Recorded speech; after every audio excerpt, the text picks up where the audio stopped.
বানালাম dry fruits laddu ননির জন্য। তো এখানে কিছুটা বাদাম, তোমার কাঠবাদাম, কাজু বাদাম আর পেস্তা বাদাম আমি ড্রাই রোস্ট করে নিয়েছি কড়াইয়ে ভালো করে। আখরোটটা অ্যাড করিনি, তার কারণ হচ্ছে প্রচণ্ড গরম, এই গরমে একটু আখরোটটা কম দিই, শীতকালটাতে আবার আখরোটটাকে দিই। তো ভালো করে অনেকক্ষণ ধরে হালকা আছে ড্রাই রোস্ট করে নেব। মানে অনেক রকমভাবেই আমি বাদামগুলো খাইয়ে থাকি খাবারের সাথে, তো ভাবলাম এবার একটু ড্রাই ফ্রুটস লাড্ডু দিই ওকে। তো দেখো রোস্ট করা হয়ে গেছে, আমি একটা প্লেটে ওটা ঢেলে নিয়েছি ঠান্ডা করার জন্য। এবার ঠান্ডা করে পুরো দেখো একদম রোস্ট হয়ে গেছে। এবার এটা আলাদাভাবে গুঁড়ো করব, মিক্সিতে নিয়েছি। আর এর সাথে আমি আলাদাভাবে দেবো খেজুরটা, কিন্তু এটা আলাদা, ফার্স্টে এটাকে আলাদা গুঁড়ো করে নিয়েছি, বাদামগুলোকে ড্রাই রোস্ট করে আলাদা গুঁড়ো করে একটা প্লেটে যে ঢেলে দেখাচ্ছি যে কীরকম হয়েছে।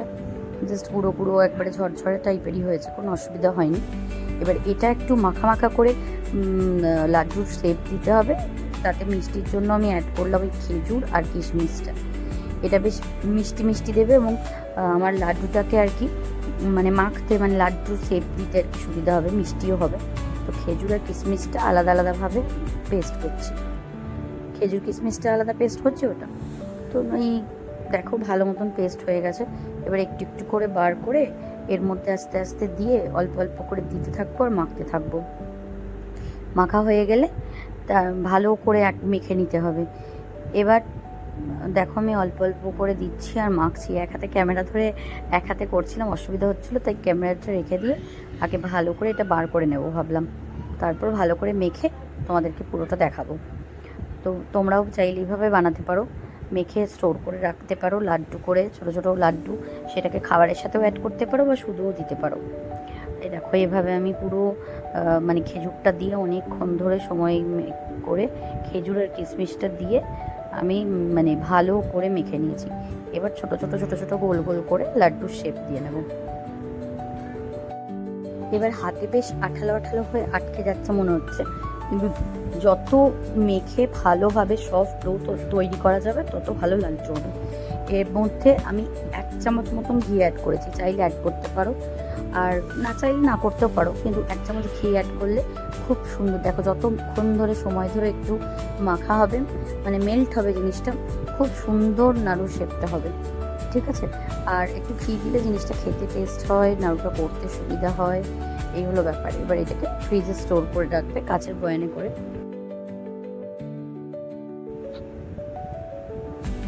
দেখো আমি এখানে ছোটো ছোটো ছোটো ছোটো করে এভাবে নাড়ুর মতন করে লাড্ডুর শেপগুলো দিয়েছি, ঠিক মনে হচ্ছে যেন নাড়ু বানিয়েছি, গুড়ের নাড়ু, একদম দারুণ। এবার এটা ফ্রিজে রাখলে শক্ত হয়ে যায় মাঝে মাঝে, তাই জন্য খাওয়ানোর বেশ কিছুক্ষণ আগে আমি বার করে রেখে দিই, তাহলে আবার আগের মতো নরম হয়ে যায়, তাহলে বাচ্চার খেতে সুবিধা হয়। তো এইভাবে ট্রাই করতে পারো। এটাকে আবার খাবারের সাথে, কোনো খাবারের সাথে মিশিয়েও দেওয়া যায়, ওটসের সাথে মিশিয়ে বা যে কোনো খাবারে মিশিয়ে দেওয়া যায়, বা এটা শুধুও খাওয়ানো যায়। আমি বিকেলের দিকটা মাঝে মাঝে ওকে একটা করে লাড্ডু খাইয়ে জল খাওয়াই, তারপরে আবার মানে সন্ধেবেলার স্ন্যাক্সটা পরে দিই, সন্ধেবেলায় কিছু খাবার। তো বিকেলের দিকে আমি ওকে একটুখানি ঘুম থেকে উঠলে এটা দিই, বা কখনো কখনো সকালের দিকে একটা খেলো খাবারের পর।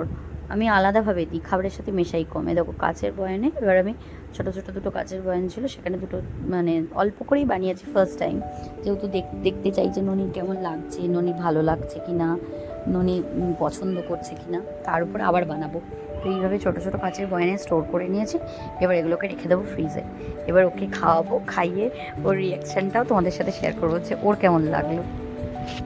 খাও খাও খাও, একটু করে করে, একটু করে করে খাও তো। ভালো খেতে, হ্যাঁ বলো, বলে হ্যাঁ, হ্যাঁ আবার খাও, আবার খাও, আবার ধরে খাও না করো, ভালো খেতে, এমনি ভালো খেতে।